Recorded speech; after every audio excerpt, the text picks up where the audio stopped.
Right. Well, thank you for all the patience with everyone. We'd like to welcome Chawky Frenn, one of my new and favorite people that I've gotten to meet as of lately.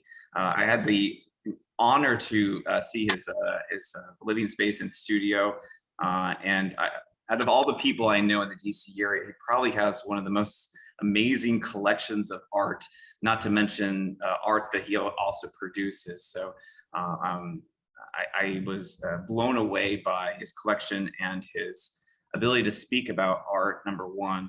And then when we actually visited his studio in person, it was a real intimate and incredible treat to see these pieces in person. So I don't know when the next time you guys will be able to see his work in person, but I imagine it's going to be probably on your to-do list when you see the slideshow. But I just want to say what an incredible person Chawky is, and I'm so grateful that he is now in my life.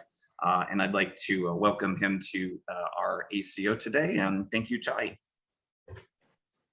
Good morning.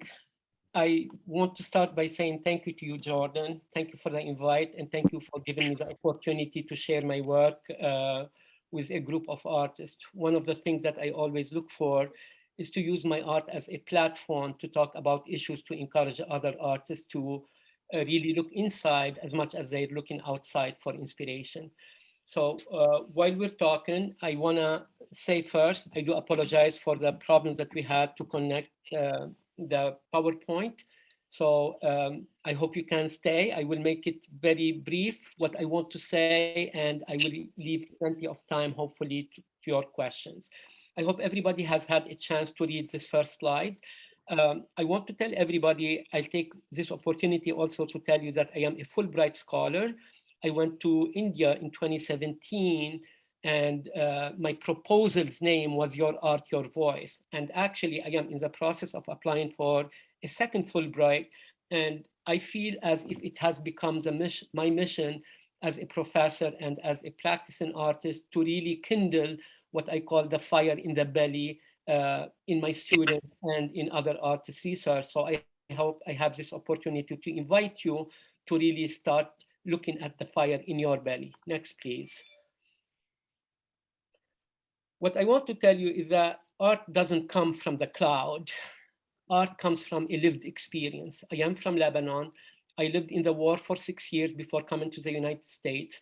And the war lasted while I'm doing both my bachelor and my master's. And I'm starting with this slide, which I did as a senior at Mass College of Art, where I went to school.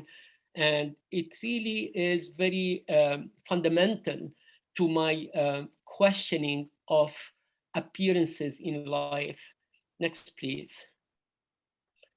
In this slide, the ultimate solitude, some people see two figures. I see one. I see one who is looking at a little figure at his feet, which has an embryo pose, and it has a pose of a Peruvian mummy.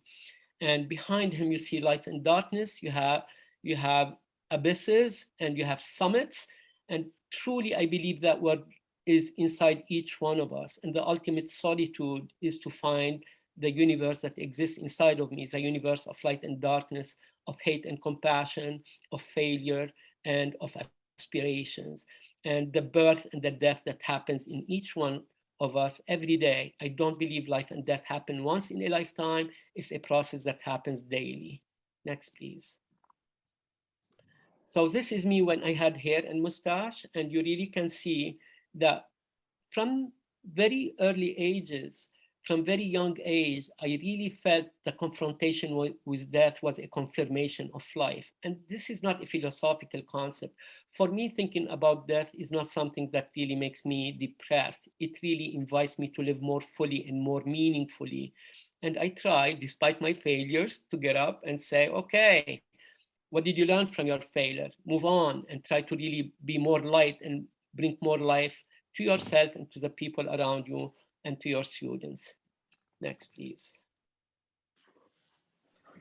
This is me again when I had hair and mustache. And what I absolutely love about this very large painting is the symbolism, which you will see more and more as I show you more work. The spirit and the flesh are symbolized by the two statues who are petrified, and their effect is manifested in the figure, which is painted with very warm colors. I do believe what is common to all humanity in all times, in all religions, in all races, in all cultures, is that we are made of the same mold. We are made of spirit and flesh, the visible and the invisible. And what really has helped me a lot to understand human nature is not only to study and read philosophy and religion and travel and all that, but also to see about the interaction of life and death and spirit and flesh inside of me. Next, please.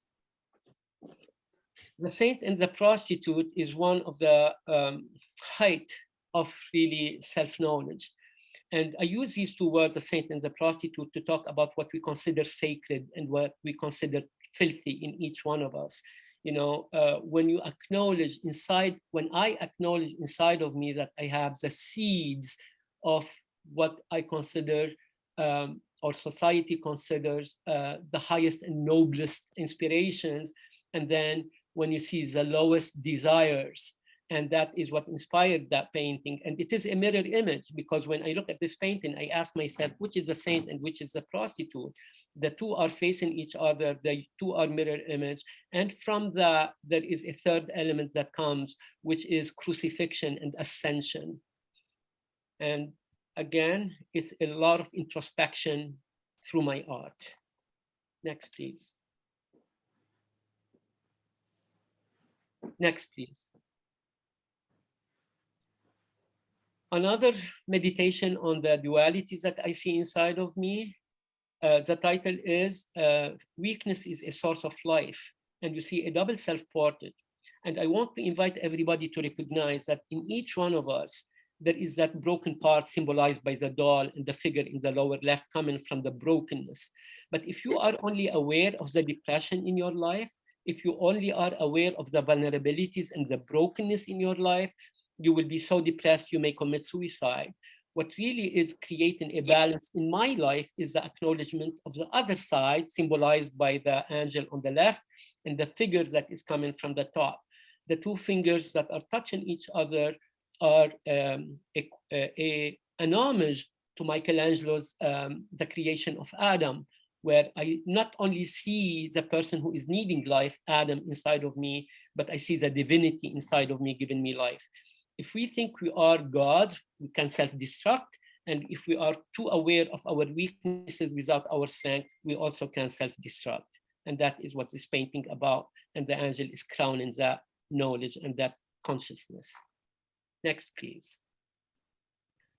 When I was a student at Mass College of Art, I came from Lebanon. I didn't speak any English and I didn't have any money. So I really was working full-time as a busboy and as a waiter, and trying to really make ends meet as I went to school full-time and worked full-time. And during my times at Mass College of Art, I invite all my students every semester to be aware and not to fall asleep in their art history classes, because that is where I found the people and the artists who really inspired me and who use their art as their voice to talk about issues that relate to their times. Next, please. This painting, for my second year of graduate studies, I went to Temple University in Rome.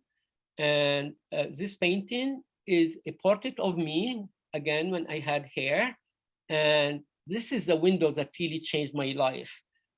I tell my students, when you are in painting 1, painting 2, drawing 1 and drawing 2, learn your language, learn your visual language. Art is a language. And the question becomes, if art is a language, what is it that you want to say? But I do give them myself as an example. I am a role model for my students that if you don't know what you want to paint, don't worry. I didn't even discover what I want my painting to be about until I was a graduate student. And this was a turning point. This window was packed with broken dolls' heads, as you can see. Nobody, they were covered with dust. The eyes were out, and for me, they were a symbol of the brokenness of our humanity. They were a symbol of the war in Lebanon, which in 87, 88 was still going on, and it transcended the war of Lebanon to really become a metaphor for a broken humanity. And I will talk more about that later. Next, please. This is another painting inspired from the same window, and you really can see how elaborate the composition has become. It is like a grid composition. It is two triptychs on top of each other. On the top, you have Venus and Christ, symbols of physical love and spiritual love. Can everybody hear me? Can you guys hear me? Hello? Yes. Yes. Okay, I'm sorry. I heard talk, so I wasn't sure. So these are two triptychs on top of each other. In the upper triptych, the central panel, you have the many poor, broken and thrown on top of each other, and you have the wealthy with plenty of space for their indulgence. Both the rich and the poor are between Venus and Christ, symbols of physical love and spiritual love. And I don't know if you can see, there is a devil here. I don't know if you can see my pointer. I don't think so because I'm not the one leading. Yes, can you see in front of the doll on the top, there is a devil right here on the corner, right in front of the lady with the yellow dress, with the golden dress. Yes, right there, there is a devil, and he is having his fork toward the rich and the poor. And this is my way of saying, oh, it's not that rich are bad and the poor are good. Evil belongs to both the rich and the poor. And right below the devil, there is a self-portrait with one hand extended toward the devil and one hand extended toward Christ, questioning the nature of good and evil. In the lower triptych, you have Adam and Eve, and you have death behind bar. And for me, it raises the question, how will the triumph over death will be? Will it be by transforming death or by eliminating death? So already you can get an idea how much I use my art to talk about philosophy, religion, questioning life and death, and questioning the meaning of life. Next, please. Some of the artists that I have looked at, one of them is so powerful in my consciousness is Otto Dix. Otto Dix is not only someone who painted about war, he was in the trenches. He was in World War I, and he saw his comrade really torn into pieces. He smelled the bombs, he smelled the decaying bodies. And as you can see in this print, for me, I can smell the war looking at his work. Next, please. So this is another big painting. You know, when people tell me your paintings are scary, your paintings are depressing, your paintings are, how can I live with them? That is not my problem. This is not why I paint. And I genuinely encourage every artist to really look inside and raise the question, if my art is my platform, if my art is my voice, what is it that I want to talk about? And for me, as someone who lived in the war, who grew up Christian, who had a lot of questions about my faith and my belief and my religious, you know, the education that I had from my Catholic faith, I started to question to find what I believe, not what I was given to believe. And this painting, a Latin title, Thus Ends the World's Glory, you see a composition that expand beyond the picture frame in all four directions. And for me, it makes it a detail of a larger context. And as I have said earlier, paintings are inspired by a life deeply lived, by tears, by prayers, by blood, by hope. And for me, it's not that I want to make paintings about war. I genuinely believe these are the paintings that my life is leading me to create. Despite that, I've heard that for over 30 years now, your work is depressing. I'm sorry, it's not depressing. In my book, it's only holding a mirror to realities that you don't want to see. Next, please. Victims of our games, if you really look at the size, it's 48 by 72 inches, which makes those dolls gigantic. And I'm playing with scale to say how sometimes the very things that we are creating become the games that really we die for and we kill each other for. Religion, nationalism, economy, national interest. All these in my book are games created by people to kill each other. National interest is everywhere. I can go to the other side of the planet to kill people because I have my national interest extend to every corner of the world. Religion has become a tool to really say my religion is better than your religion. I genuinely believe that when people talk about labels, they are trying to make us to see the label and not the human being. They are Muslim, they are gays, they are Latinos, they are Blacks. And for me, that is a language of divide and conquer. Next, please.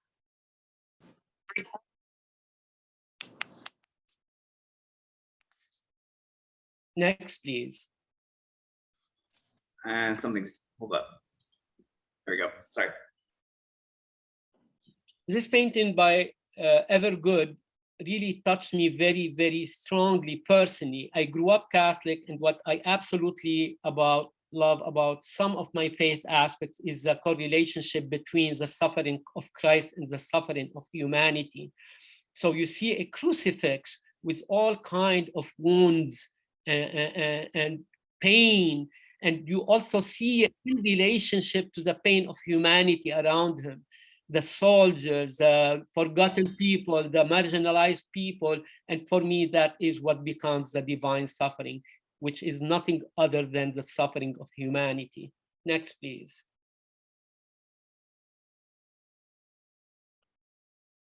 This painting is called Civil War. And I must say, as a Catholic and as a Lebanese, it was a very big taboo to paint myself completely naked. And this is one of my first painting where I said, you know what? It's not a big deal. It's only a brushstroke.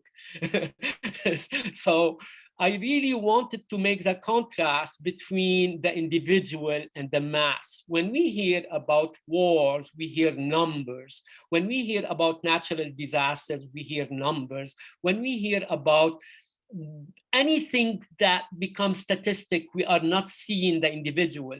And what I wanted to do in this painting is to talk about all the masses that we don't know because they become shells. And I wanted to put myself on top of it because I want the individual to be recognized and to be accounted for. And that is what inspired the composition of this painting. Next, please. The one on the left is a self-portrait. The title is in French, Your Silence Calls Me. And the one on the right, Your Silence I Suffer. So I'm dealing with silence. And in both of these paintings, I really want to invite the viewer to ask that question. Where am I in this painting? On the left, me, the artist, is trying to give a hand to help somebody. But I am aware that sometimes by trying to lend a hand, you take the risk of falling and becoming one of them. And in the one on the right, Your Silence I Suffer, really raise the question to the viewer, who's silent and who's suffering? If we are seeing the silence of the dolls, that is what's making the figure on the bottom right suffering. If we see the silence of the guy in the bottom, then it's the other way around. Or the third option, our silence, the viewer. You know, I think we've all read something about the silence of the good when there is evil taking place. And many, many people like Mahatma Gandhi have said that the silence of the good is more dangerous than the evil doer themselves. Next, please. I tell people who tell me my work is depressing, I tell them I'll give you $10 if you can look at the entire oeuvre of Katie Colwitz and if you can point to one happy painting. Art is not to make anybody happy. I don't care for that. You want to be happy, go to a playground. You want entertainment, go to the theater, go dance. For me, for someone else, art is entertainment, be my guest. For some other people making a beautiful painting, be my guest. For me, art is holding a mirror on its time. Katie Colwitz lost her son in the Second World War. She's German, she lived in the war. Her entire oeuvre from A to Z is about the suffering of humanity and the injustices of humanity. And you know what? I really take courage from a woman like her who really dedicated her voice to talk about issues of death and mortality and violence and war. And I want to really highlight her importance in my life. Next, please. You will see that the nude will play a big element in my work. I absolutely love to paint the nude figure, whether it's male or female, but they are another symbol in my book, like the doll's head, like the skulls. The nude is a symbol. If you really look at these two paintings, it's the same woman in two poses. What I want you to see, the one on the left, homage to Colwitz, which we just spoke about, but I want you to see how she's holding the skull and her eye and the colors that I have chosen in the painting. And with the same two elements, a nude lady holding a skull, the emotion that you get from them is completely different, not only because of the gesture and the eye expression, but also because of the colors that are used. And that is what I talk about to my students, about the relationship between what, how, and why, and how can really change the what. Next, please.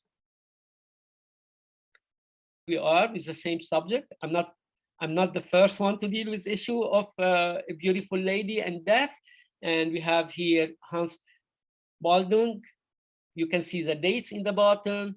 It has been a very honored subject matter in the history of art. And again, I want to go back.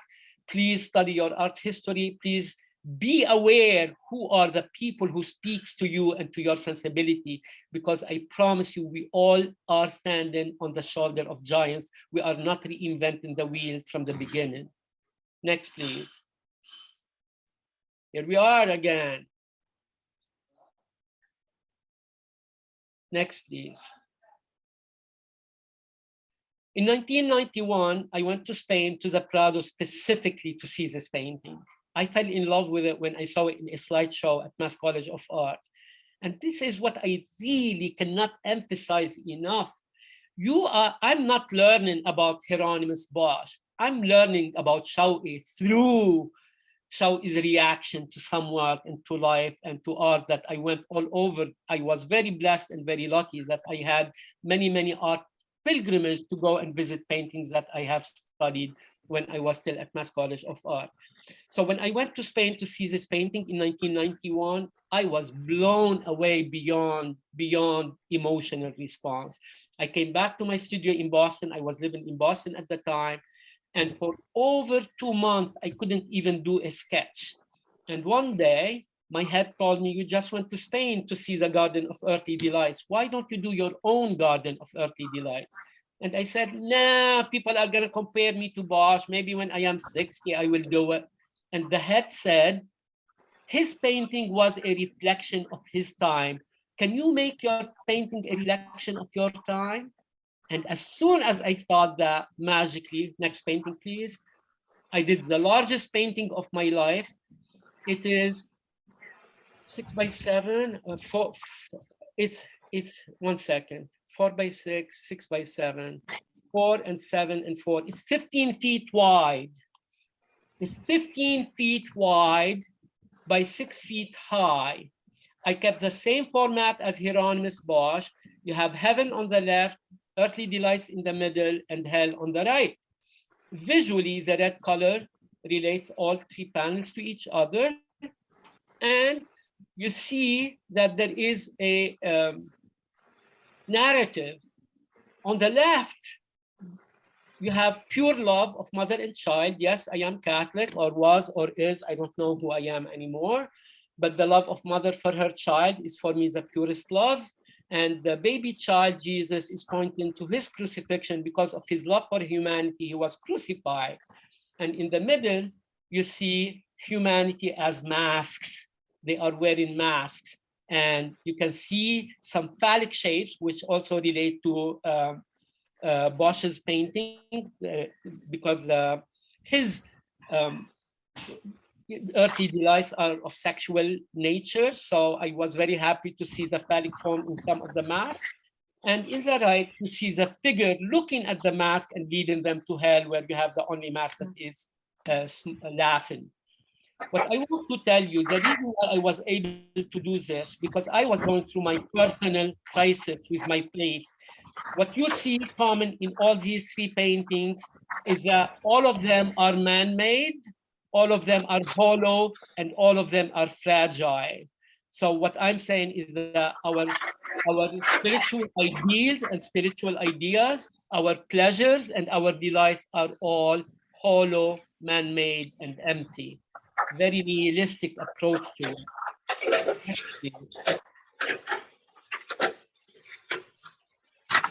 The only paintings that you will see that I did where you can see it closed and open. This is how you see it closed, and it deals with this dichotomy of earthly pleasure and beauty and aesthetics and spiritual. And that picture in the lower left-hand corner is a self-portrait. One of the saint is holding a self-portrait, a portrait of me in his hand. And next slide, you will see the top with the skull and the baby's head belonging to both the triptych open and closed. On the left, you have the two major elements that I'm still dealing with, which is symbols of spirit and flesh. I cannot tell you how many people were offended by this, where I have Pan, who is one of the gods from Greek time, is coming from underneath the cloak of Jesus. And this is a statue of baby Jesus of Prague. For me, I'm not insulting, and I'm not interested in insulting. I'm interested in going to the depth of my split, which I have really lived a duality that was sometimes very tearing me apart. And you really see in the middle how the two elements are really symbolized with small death and big birth and vice versa. And in the third panel, which is for me, the relationship between art and life, incredibly informative. The absence of spirit and flesh and the presence of humanity, where the figure, the statue of the figure is bent on the suffering of humanity and its own suffering. And that is the metamorphosis that happened, where I took the extreme of going to the right, light and darkness, spirit and flesh, and both of them dissipated to create the human in me and in everyone else. Next. The dialogue you also see is the same concept, and you see the infant of Prague and Pan, and you see a lot of symbolism. If you really put an axis in the center of this, is 8 feet wide, by the way. And you really can see like a mirror image in the middle. You can see that child with the hand of destiny behind him. I see that. I see many of my paintings when I'm doing even still life. I see them as very autobiographical. I can talk a lot about this, but I don't want to spend more time, more than the 15 minutes that we lost at the beginning. Next, please. Another 4 feet by 8 feet painting is called The Wall. And in this painting, I want to talk about the walls that we all, I don't know any of you. I don't know people who existed before me or after me, but we all build walls. And sometimes we build walls to protect ourselves. And sometimes we build walls to protect others and to protect people we love. And in this painting, we have two double self-portraits. That baby in the middle, in the top, is a self-portrait when I was a baby. And the figure on the far right is a self-portrait contemplating and meditating and reflecting on the walls that I have built around me from childhood until the present moment. Next, please. Guernica is considered as the ultimate painting about war. Again, when I was in Spain in 1991, I went to what's the name of that museum? It slipped my mind. It will come to me. It is the only painting behind bulletproof glass. And I tell my student, without a shadow of doubt, when somebody asks you what is the most famous monochromatic painting, say Guernica. And it really is a painting that I look at consistently to really understand it, not only compositionally, but the power of its emotive impact on me. Next, please. So when people tell me your work is depressing, I have many, many giants that I can stand on their shoulder and say, I don't think you would call their paintings and their work depressing, because painting is a mirror of our times. This painting, the title came from a visit to the Holocaust Museum in Washington, D.C. Many years ago, more than 25 years ago. I was struck by like wall-size quotes from the masters of the war. And one of these quotes was a quote by Hitler, who after all speaks today of the annihilation of the Armenians. When I read this quote, before I read that Hitler is the one who said it, I felt it is one of the most compassionate quotes I've ever read. It's like, why are we not talking about the annihilation of the Armenian? Why are we not talking about the Armenian Holocaust? And then when you read that Hitler is the one who said it, you say, my God, the human mind is such an evil mind, because you can take a statement like this and you can use it to create another Holocaust, thinking that nobody will be talking about it 10 years from now or 40 years from now. And again, we have a composition that goes endlessly in all four directions, which is saying that this is a detail of a much, much larger context. Next, please. I want to say something about the format. As you look, many of these pieces are not on a rectangular format or a square format. When I lost my Catholic faith, I started to look at faith and my belief in my everyday life. I started to look at my faith and my spiritual beliefs in the interaction of my own light and darkness that informed me about the light and darkness that is around me.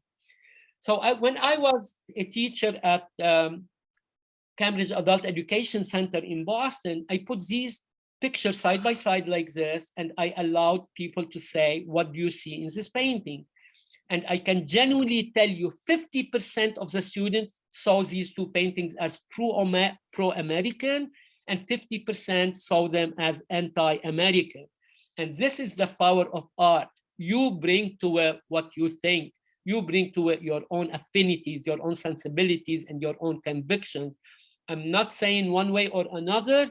I'm putting very challenging titles to make people think, to go deeper, and not to stand in front of surfaces, to dig in and to really understand how much people in power are the same everywhere, everywhere and in all ages. I promise you, this is one of my deepest fundamental beliefs, that it's not a war between black and white, between gay and straight, between Muslim and Christian, between this and that.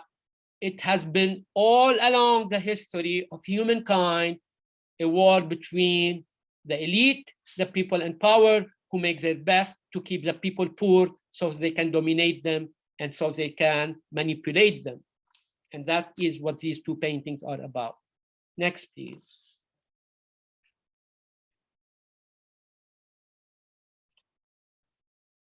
The Holocaust is obviously a play on the Holocaust. And I genuinely asked myself, as a human being in this little speck of time that I have on this earth, what are we learning from history? What are we learning from everything we've gone through? What are we learning from the justification of wars? Nobody makes a war because they say, I want to invade another country and I want to take their resources. We are invading other countries because we want to bring them democracy, because we want to get rid of their tyranny, because we ennoble our reasons why we go to war, and we go to the other side of the world, we enslave, we dominate, we kill, we get rid of regimes that are not doing what we want them to do, and we do the same thing again and again and again. And what I'm trying to say is, this is no longer about war. This is about the Holocaust of all the people who are the victims of corporations' greed and of unbridled domination that is accountable to nobody. Next, please. Again, I'm not the first one who talks about these things.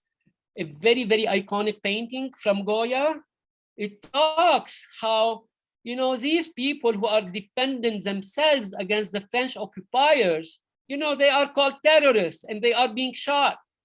And this is what I spoke about earlier, how labels prevent us from seeing who is putting the label and what. France went all the way to Mexico, and the Mexicans are trying to defend themselves from the invaders. They are called terrorists, and we feel very justified in killing them. This is happening in our time, right here, right now, not in 1984 or 1814 or any of these past dates. This is happening now.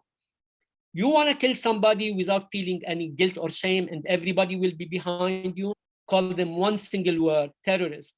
But remember, people who are defending their land and their resources are freedom fighters. And we've heard that language, I remember hearing it since Reagan time. What they are, they become for us terrorists because how dare they oppose us. Next, please. I absolutely love this Picasso intake on the previous painting. And you really can see, I absolutely love it. It's no longer in Mexico, it's in Korea. And I love that. This inspired me. Chawky, don't be afraid. Next. Clash of civilizations. Do you remember how much that buzzword was in the media? Oh, they are so retarded. They don't like our democracy. George Bush, when he invaded Iraq, they hate us because we have democratic system. No, they don't hate you because you have democratic system. They hate you because you invaded their land and you want to take their resources, and you're using every excuse to justify that. And I have many, I'm blessed, I'm very blessed. I have amazing people, friends that are of every religion. When I went to India in 2017, I learned about religions that I never knew existed, like Jainism. I've heard of Sikh, but I don't know any friend who is Sikh. I have amazing friends who are Sikh religion. When you meet the person, like during 9/11, people ask me, I teach at George Mason, and during 9/11, when people know that I'm Lebanese, they would ask me, are you Muslim? I would tell them always the same answer. If I tell you I am Muslim, are you gonna know if I am a good Muslim or bad Muslim? If I tell you I am Christian, are you gonna know if I am good Christian or bad Christian? My religion will inform you nothing about humanity. So I refuse to answer that question. And this is what this painting is about. Next, please. Sacred and profane love. Again, in many of my paintings, I am aware that I want to engage the viewer. And the question to you guys is, which is the sacred and which is the profane? For so many people, the profane is like, oh, it's a shame. Why is he nude? Of course he is sacred because we covered him with the flag. And what I want to challenge everybody is to say, what if the one that is covering the aggression, is covering the lies with which we sent thousands and thousands of Americans to their death? Why? I have students at George Mason. I specifically think of one who went to Pakistan and to Iraq. When she came back, she wanted to study art, to really speak about the treasons that she felt when she learned that she wasn't sent there to bring democracy. And this is what this painting is about, to really make people think outside of the box, outside of what the media is brainwashing them to think. Next, please. Requiem. I did this one before the invasion of Iraq, and the shape of the board, because all these are painted on panel, the shape of the panel inspired the nuclear bomb in the background. Maybe we are heading there in this lifetime with all the tension that is happening, and we're sending, you know, all military equipment to Taiwan, and we're sending military equipment to it's unbelievable what you are witnessing. And if you are not seeing that, I don't know why. Next, please. Hope and Judgment. What does this inspire you? Why is this titled Hope and Judgment? Why is there in this case, I hope you can see that it is a pregnant woman who is under the flag. It's not like the previous one, someone that you know is a male, because this one, I wanted to see that she is pregnant. And what is the child on top of it? She is underground and he is above ground. And I genuinely cannot invite you enough not to be afraid, not to ask, oh, what does Chawky mean? Why did he do that? But to ask yourself what it means to me. Because when you ask that, the painting becomes alive to you, like a person who is in front of you, who's having a conversation with you. Next, please. Caution, religion. You know, I come from the Middle East. I know the power of religion in the Middle East.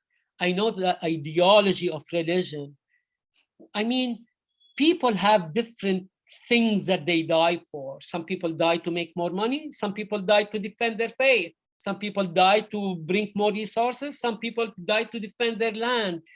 Be very, very careful, because these are the fuel that really make wars blow everywhere. I am so aware of what's boiling now in the Middle East, what's boiling now in Africa, what's boiling now in Ukraine and Russia, what's boiling.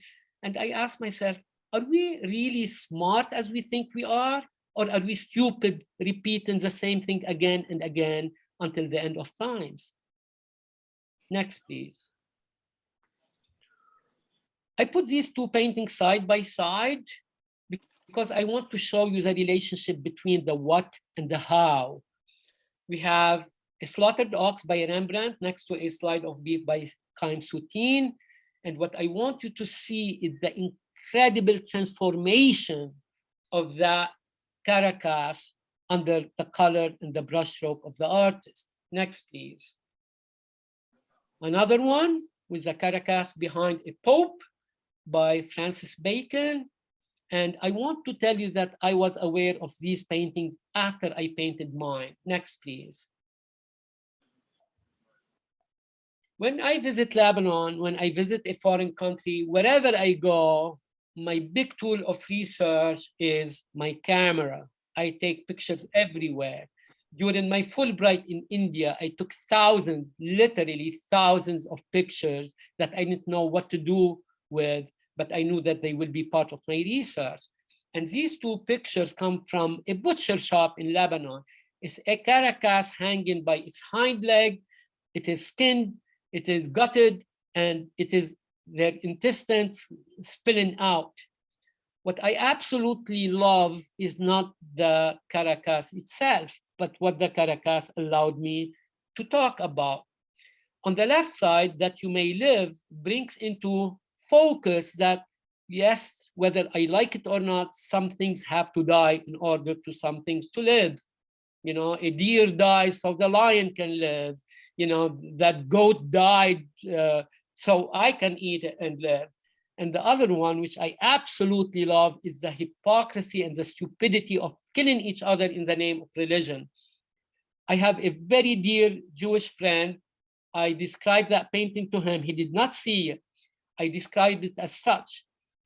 The Caracas is skinned and gutted, and the bloody hand of the butcher is turning it toward the viewer and asking him, is this kosher or halal? And my Jewish friend exploded in laughter. He got it. And I'm not going to say any more about it. Next, please. The kiss, or East meets West. Like I did with the painting with the double self-portrait, the saint and the prostitute, this is the same idea, the mirror image. East meets West. Which is East? Which is West? Don't we see how much we mirror each other? We both want power. We want superiority. We want to take control of resources. We want to be the dominant forces in the world. And this is what's creating the clash, the kiss. And look at the sea of blood that is remnant or the result of the mirror image. Next, please. Don't panic, they called us terrorists. I spoke very briefly about that. You want to kill somebody righteously, call them terrorists. Everybody will be grateful to you that you got rid of terrorists, but don't stop at the label. You know, they are only sheep, and we're killing sheep in order to keep our power. And I am so sad sometimes. I really slide into deep depression, realizing what we are doing to each other, and realizing that this world can be truly a paradise if we really recognize ourselves in the other person. Next. I spoke of orthodox earlier. This summer, I almost went to Jordan to see this painting. This has been on my bucket list for basically since Mass College of Art in 1982-83. So 40 years later, I haven't had a chance to go see it. It is a polyptych, and I absolutely want to remind you, for me and for my sensibility as a human being, not just as an artist, I look at this painting and I can smell the trenches. I can see the decapitated body. I do not see paint. I see the trenches and the smell of death. And this arched skeleton on the top in the middle pointing to the destruction in the horizon and in the background. Mwah! And look at the right panel, and you really can see that apocalyptic landscape. You know, look at the figures. They become so washed out by nuclear or by, it's very, very powerful triptych, and I cannot wait to go and see it. Next, please. Other two painters, we spoke about Katie Kollwitz before. Siqueiros is a Mexican artist, and this painting with a child and the echo of the scream. We're very lucky to have this painting here at the Museum of Modern Art in New York. And you stand in front of that painting. You stand in front of that painting and you hear the scream of that child in the destitution that is around him. Next, please. Please remember that painting because you're going to see a lot of children paintings. Now we move into another very powerful series that I have used symbolism of shoes. Very briefly, the shoes didn't come from thinking about the shoes that I saw in the Holocaust Museum. I was in London. I spent the entire day at the National Gallery. When I left, there was like a 12 feet high mound of shoes, and they were in the center of the square. I went down to ask why do they have shoes. It was a demonstration against landmine. And the woman that I talked to was given statistics about how many people, many years after war, if they don't die, they lose their legs because they step on landmine. And while I was talking to her, a voice in my head said, "Take pictures. Can't you see a painting there?" And it took me, I think, a couple of years before I started to do my series on the shoes. And Golgotha is the name of the place where Christ was crucified. And the reason why I called it Golgotha is because of what I said earlier, that divine suffering is nothing but human suffering. Next, please. Peccata mundi, meaning sins of the world. If you really look at the yellow strip, mine, international handicap. And I absolutely cannot tell you how powerful that symbolism for me. Mine was what I wanted to write, not to refer to the landmine, but to refer to the ownership of the sufferings that we are inflicting on each other, whether it's personally or whether it's nation inflicting suffering on other nation. And sometimes when I see like what happened during the Rwandan suicide, no one did anything to stop it. And that's why I wrote the word international handicap.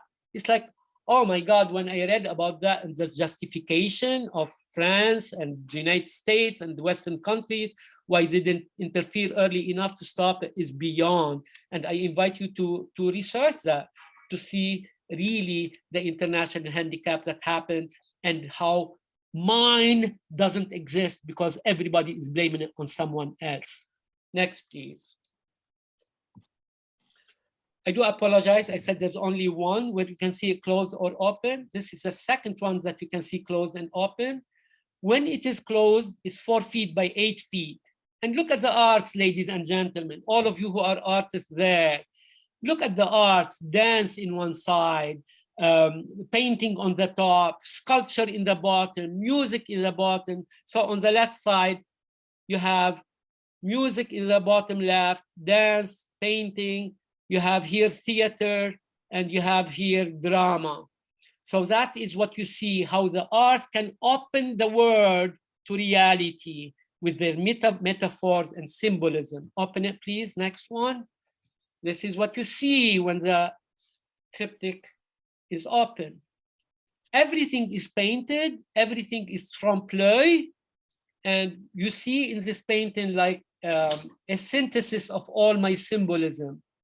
The shoes, the dolls, the skulls, the religious iconography, and I thought I was gonna do a new big series with the urn, and the urn being a symbol of humanity, of what are we filling our lives with. And you see in the bottom, left and bottom right, sculptures that I took from my visit to France, to Père Lachaise, to the cemetery of Père Lachaise. And you really can see humanity going to the inevitable death. And for me, Missa Pro Pace is mass for peace. I want every fiber of my body, I want every painting that I do to raise the question of peace, addressing every power that I am given before I die, to really tell you I am against violence in all its shapes and forms. And I don't care if you think my work is depressing. If you think it's depressing because you cannot hang this painting in your house, I think it's depressing to live in a world where we are bombarded by violence and we ignore it because we feel there is nothing we can do about it, instead making the change that we need to make in our community and in our personal dealings. Next, please. I told you that Siqueiros painting, I absolutely love to use children in my paintings. Miserere nobis means have mercy on us. And you really can see a child in a landscape of death and violence and mortality. Next, please. Unwarranted influence. Look at this. A child carrying his sister on his shoulder, turning his back to the violence and the destruction that is behind him. And look at what's happening on the right panel. This is a sculpture of a military power on top of a tomb in one of the churches. And I absolutely love how casually that figure is looking at the landscape of death, as if it has nothing to do with it, as if it is not the reason why that death and that violence and that destruction is happening. And that is what I call people who are with white gloves. They create violence inside a country while they are watching from the outside and giving money and arms to both sides so they can kill each other. And why get involved when I can get somebody to do the dirty work? I absolutely see it everywhere. Next, please. Invisible children, very similar idea of the children who die, and you can see the mass of the destruction in the background on the left, and the hope of that child looking toward a future that is brighter and that has more peace and more prosperity in it. And the contrast between the two figures for me is very very reminding of all the children that we sent to war. I've read so much. Actually, I have to admit, it's my students at George Mason University who spoke about invisible children to me, and all the children in Africa and in Asia, where at a very young age, they indoctrinate them and they send them in the fields before the soldiers come. So if there are mines, it's the children who die and clear the ground for the soldier to come after them. Next, please. Nothing personal, just economic interest. as you have people who trade with animals, with industrial agriculture, with industrial beef market, there are also other people who deal with destroying other countries so they can protect their interests.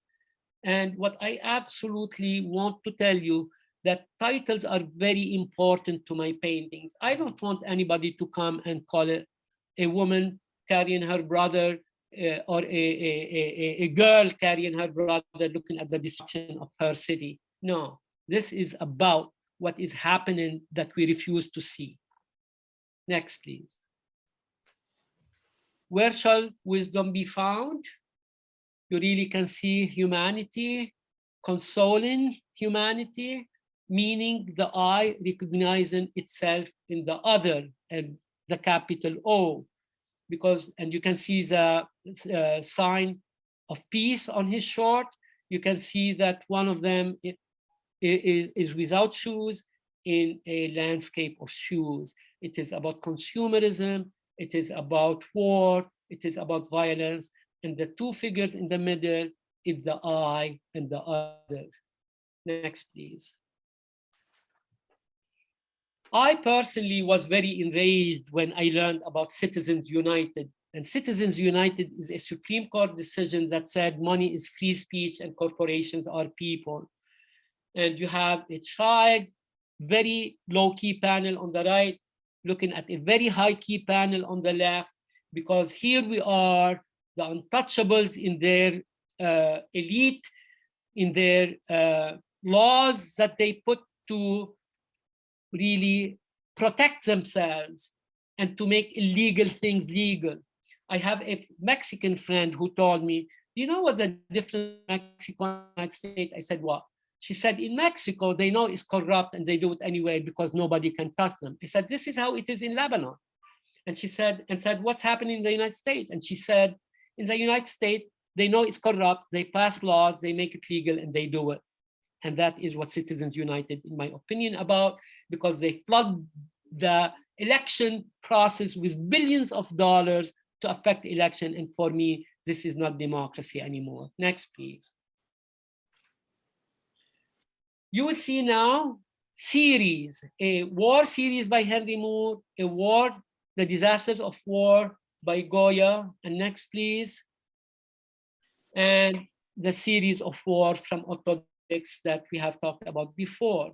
These three series, I have books with these three series, three different books, and subconsciously, I was not aware when I began my series about these three. Is in my 10 years of research, next please.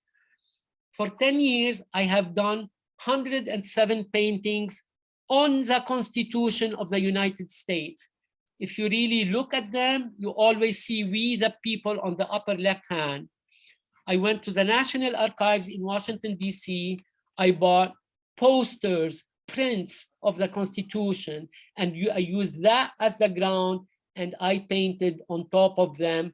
For 10 years, I wasn't aware of the United States history. I did not grow in the United States and learned about what's happening to the African American, what happened to the Native American, what happened to mass incarceration, what happened in the way we have the balance between the three powers of the executive and the Congress and the Supreme Court. I learned that by looking through the rabbit hole to do these paintings. And I am so appalled how much there is a big gap between our ideal and our reality. Next, please. I have, I think, 3 slides. Each one has 2 of them. And you really can see what has started as my voice against Citizens United and against the influence of money on politics. It has become, next please, talking about human rights, about the power of Wall Street, about the power of lobbying, influencing the legislature, and they give them the language to say, oh, we're doing this for the people. One of the most misused language in American politics, the American people, we the people. You hear people and legislators say, oh, the American people want this, the American people want that. They don't say the corporations have paid me to do this and the corporations have paid me to say that. Next, please. And what was about 50 paintings are about the influence of money and politics, and about 50 paintings are about human rights. Here we have the Native Americans and the African Americans. Next, please. And I'm almost toward the end, so maybe 4 or 5 more minutes maximum. I'm sorry if I'm taking longer. I want to tell everybody, I promise you, if I was a pessimistic guy, I would stop painting. If I gave up hope, I would have stopped painting. When I stopped painting, say Chawky gave up hope. As long as I have the brush in my hand, as long as I can paint about these issues, I have my voice. I don't look at them and say, oh my God, I have to look the other way because there is nothing I can do about it. I can paint, and I cannot be grateful enough for the people who gave me that platform to share my work with other artists and to inspire you to use your art as your voice. What you see in this painting, which I call the triumph of life, is the new life, the new bloom, and the new incredible transformation of war and violence into beauty and peace and new beginning. Next, please. And this painting is also the same. This is what my motto is. My motto is art for life's sake. I don't paint, I hate art for art's sake. Nothing in this world exists for its own sake. Nothing. You exist for something. Yes, you take care of yourself, you give yourself your need, and then what? To do what? If you can talk, what do you want to talk about? This is what I want you to know. What is it that you want to say? And in this painting, you see 2 elements that we've seen before, which is the angel and the woman. I have used the same symbols in a previous painting that I called Between Spirit and Flesh. In this one, you have all the dichotomy here. Spirit and flesh is here. Light and shadow is in the background. And in the center, you see the transformation of the decaying leaves that become manure to give life to a new sprout. That is why it is like an altarpiece. That is my new faith, and this is my new spirituality, and this is what is sacred to me, the language between my own light and darkness. You deal with your darkness. I'm not in a position to judge your darkness. If I can shine a little bit of light on it, then I did my share as a human being, not as an artist only. Next, please. I'm sharing with you some of my last new paintings that are not even on my website yet. Look at how much more engaged with war and violence. My heart bleeds when we go bomb countries all over the globe because of national interest. My students who are international relation and this and that, they are the one, I swear to you, I don't know American history. They told me from their studies at George Mason how much they have learned about how corporations, global corporations supported by Western countries, they go to Central America and to South America, and they attack the native people and they take their land. They are the property of humanity. No, they're not the property of humanity. They are the they become the property of corporations who take billions of dollars by bribing people in power in these countries.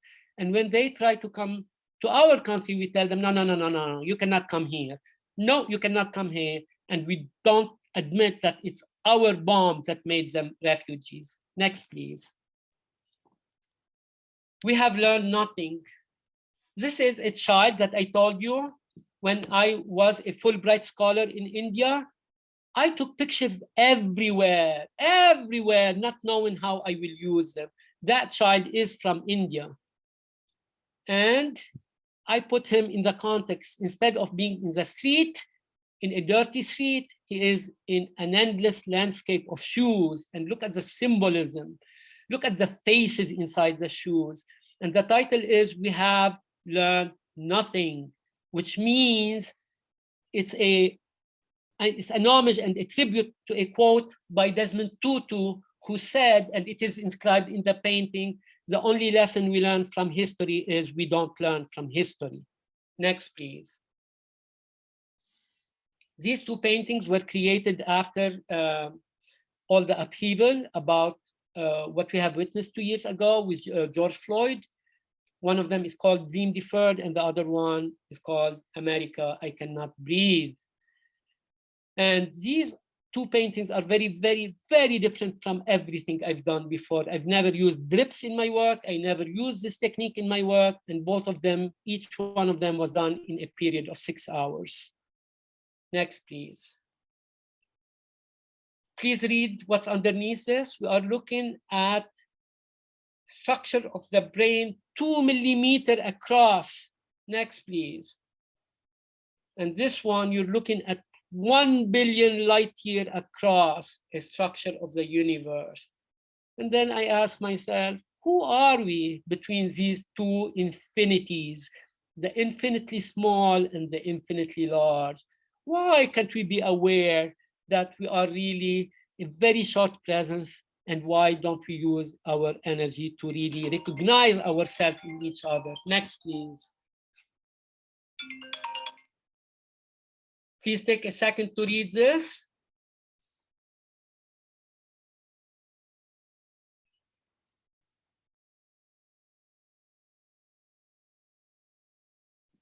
Next, please. This is not the end of my talk. This may be the beginning of a new relationship. What I want you to know is that I've been helped tremendously. When I came from Lebanon at the age of 19, I didn't have $1 in my pocket. I did not speak English because Arabic is my first language and French is my second language. Maybe Lebanese is my first language, not Arabic. Arabic is my second language and French is my third language.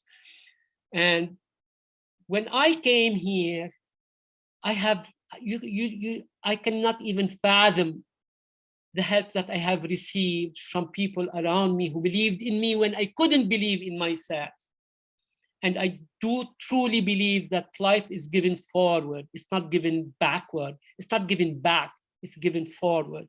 And that is why I'm telling you, if you want, you have ways of reaching me. And my promise to you in front of everybody, if there is anything I can help with, I'll be very happy to do so. Thank you for listening. Again, thank you for the delay in starting. And I don't know if we have time. I hope we have a few minutes to answer any question. Thank you. Thank you so much, Shai. It was wonderful. Thank you. If anyone has any questions, you can either just unmute yourself and or just raise your hand on the little, you can raise your hand on the Zoom, and we can answer some questions before we end.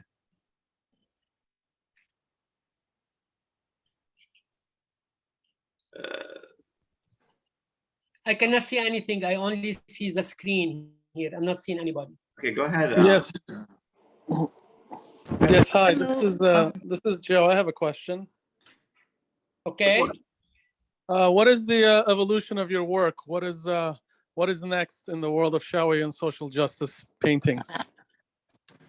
I barely know how to make the paintings that I'm working on now. I've been watching my energy in creating. I cannot tell you, Joe, how much I go through blockages. And the blockages stem from your question, because I ask my question to myself every time I start a new painting. And you know me, Joe is a very dear friend of mine, and he's one of my brothers, actually. What you know, Joe, which I will say publicly now, is that the act of creation is, for me, unfortunately, even though I say stay in front of the painting and you will know what to do, sometimes days and weeks and months go by and I don't know what to start because I cannot answer that question that you asked me. Yes, I have, and I am aware that the motif is the same, but I know that how I'm treating my subject is changing. I think it's becoming more urgent in a way, not to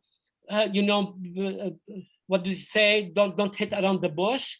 It's like, I don't want to hit around the bush. I don't have time anymore. I really want to say what I want to say, and I want to say it in a forceful way, because I am almost giving up on trying to change anything. And you know what, Joe, it's very hard to know that the only one that you can change is yourself.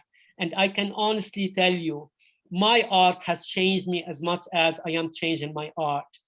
What will come next will be something to be seen soon, because I cannot answer that question.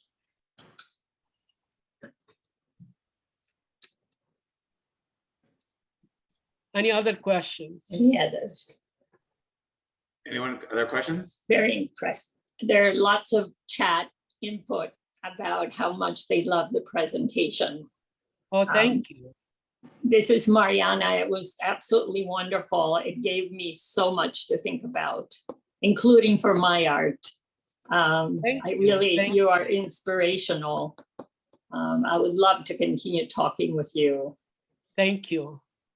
Thank you so much. And I cannot thank you enough for giving me this platform, not only to share my art with other artists and people who love the art, but I really hope, which is my deepest, deepest desire, is that I have inspired somebody to dig deeper into the meaning, the purpose, and the intent of their own art. Yes, absolutely. Hey, Chawky, I don't have a question, but so for those who don't know, Chawky was my professor. I had him for a couple of classes at George Mason, and I was just thinking about your art just yesterday, because I was helping a junior in high school coming up with their composition, and they were talking about all of these themes, talking about religion, talking about like how to combine these compelling and conflicting themes. And I gave him your name for your website to check you out as well. Thank you. And just like, I can't emphasize enough like how much Chawky like helped develop my work and my peers at George Mason. So thank you. And thank you for sharing this opportunity. I just happened to see him post about it. What I want to say in response to this is, you have no idea how much I learned from my students. And this particular person, I remember more than once in the classroom in front of all her colleagues and peers, I told her, I bow to you. I bow to you, because she is so powerful in her humanity that I cannot even begin to tell you how much I, who taught her maybe some techniques and some ideas about paintings, but how much I am more empowered by what she has gone through in her life. And it's not my business to say what is that, but I will keep it for her, and to say publicly in a different forum that it's been such an amazing honor to work with you and to have had the chance to have been called your teacher and to contribute to your development, not only as an artist, but as a human being. Thank you. Thank you again, and I hope that everyone has an incredible Labor Day. Thank you again, Chawky, for your amazing presentation. I look forward to your studio visit when we can finally coordinate. Thank you so much again for this opportunity. One last time, I apologize for the delay, and I know that I kept you much longer than the 11 o'clock. So I hope this was worth your time, and I hope somebody, if you want to, you're welcome to stay in touch. And if there is anything I can help with, I'd be happy to do so. Thank you so much. It was worth every second. Thank you so much. You're very kind. Thank you. Thank you again, everyone. Have a great Labor Day. Bye. Thank you.